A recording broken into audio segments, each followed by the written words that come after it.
नमस्कार, मैं हूं मोनिका ठाकुर। स्वागत है आपका महाराष्ट्र वीकली में। नजर डालते हैं महाराष्ट्र की उन बड़ी खबरों पर जो इस हफ्ते सुर्खियों में रही। मुख्यमंत्री देवेंद्र फडणवीस की अध्यक्षता में सह्याद्री अतिथि गृह में राज्य स्तरीय खरीफ सीजन समीक्षा बैठक 2026 का आयोजन हुआ। इस साल अल नीनो और मौसम में बदलाव को देखते हुए संरक्षित सिंचाई के लिए जल युक्त शिवार योजना के काम तेज करने के निर्देश दिए गए। मुख्यमंत्री ने कहा कि बैंक फसल कर्ज देने में सिविल स्कोर की शर्त न लगाएं और 30 जून से पहले कर्ज माफी की प्रक्रिया पूरी की जाए। देश का पहला integrated city solid waste processing plant Nagpur के भांडेवाड़ी में निजी निवेश से तैयार किया जा रहा है, जिसकी समीक्षा के लिए मुख्यमंत्री देवेंद्र फडणवीस पहुंचे। इस पर्यावरण अनुकूल परियोजना में रोजाना 1200 मीट्रिक टन कचरे को आधुनिक तकनीक से प्रोसेस किया जाएगा, जिससे हर दिन 28 टन बायोगैस, कंपोस्ट खाद और ईंधन तैयार होगा। नागपुर नगर निगम ने इसके लिए 30 एकड़ जमीन दी है। मुंबई के बांद्रा कुर्ला कॉम्प्लेक्स में मुंबई टेक वीक 2026 का उद्घाटन मुख्यमंत्री देवेंद्र फडणवीस ने किया। इस मौके पर उन्होंने कहा कि मजबूत अर्थव्यवस्था और तेजी से बढ़ते स्टार्टअप इकोसिस्टम के दम पर महाराष्ट्र जल्द ही दुनिया में एआई क्रांति का नेतृत्व करेगा। राज्य ने एआई क्षेत्र में 10,000 करोड़ के निवेश, 1.5 लाख रोजगार और 6 सेंटर ऑफ एक्सीलेंस बनाने का लक्ष्य रखा है। I think that this AI revolution Maharashtra will lead. It has already started leading, and in future also Maharashtra will be the leader. Maharashtra में औद्योगिक विकास और रोजगार बढ़ाने के लिए मुख्यमंत्री देवेंद्र फडणवीस की अध्यक्षता में हुई कैबिनेट उप समिति की बैठक में 89,731 करोड़ रुपए के 5 बड़े प्रोजेक्ट्स को मंजूरी दी गई। इस बैठक में उप मुख्यमंत्री एकनाथ शिंदे और उप मुख्यमंत्री सुनेत्रा अजीत पवार भी मौजूद थे। इन हाईटेक प्रोजेक्ट से विदर्भ, मराठवाड़ा और नासिक समेत कई इलाकों में औद्योगिक विकास को रफ्तार मिलेगी और करीब 20,000 सीधे और अप्रत्यक्ष रोजगार के अवसर पैदा होंगे। इन प्रोजेक्ट्स में coal gasification, solar cell module, electric, steel और सिंथेटिक ग्रेफाइट जैसे सेक्टर शामिल हैं।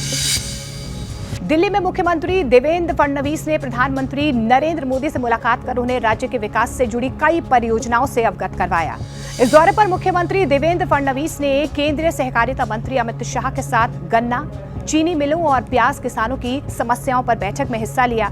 इस दौरान उप मुख्यमंत्री एकनाथ शिंदे और उप मुख्यमंत्री सुनेत्रा अजीत पवार भी मौजूद रहे। बैठक में चीनी का न्यूनतम समर्थन मूल्य बढ़ाने, एथेनॉल का कोटा बढ़ाने और चीनी मिलों के कर्ज के पुनर्गठन जैसे प्रस्तावों को केंद्र की मंजूरी मिली। साथ ही नेफेड और एनसीसीएफ अब सीधे किसानों से प्याज खरीदेंगे और उसकी ग्रेडिंग मशीनों से की जाएगी।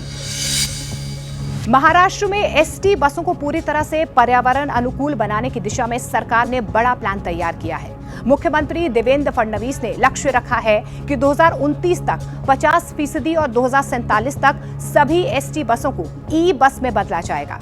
इसके लिए तेजी से चार्जिंग स्टेशंस का नेटवर्क तैयार करने के निर्देश दिए गए हैं। बैठक में तय हुआ है कि नई बसें आने के बाद 7 दिन के भीतर उनकी जांच कर उन्हें सड़कों पर उतारा जाएगा। साथ ही एआई तकनीक की मदद से बसों के रूट भी तय किए जाएंगे।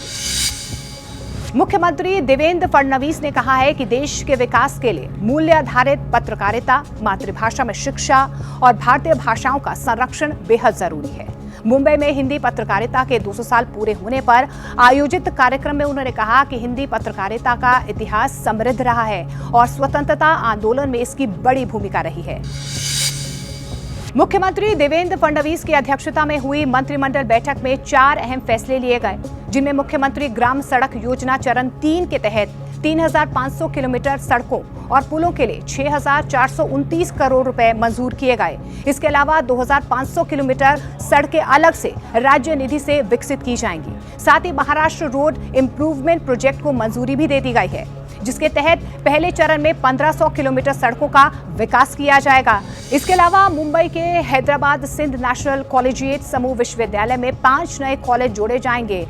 इसके अलावा परशुराम वीर शिरोमणि महाराणा प्रताप और श्री वासवी कन्या का आर्थिक विकास महामंडलों के लिए नए पद सृजित किए जाएंगे। महाराष्ट्र वीकली में इस सप्ताह इतना ही। राज्य की संस्कृति और विकास से जुड़ी महत्वपूर्ण खबरें हम आप तक लगातार पहुंचाते रहेंगे। अगले हफ्ते देखना ना भूलिए महाराष्ट्र वीकली।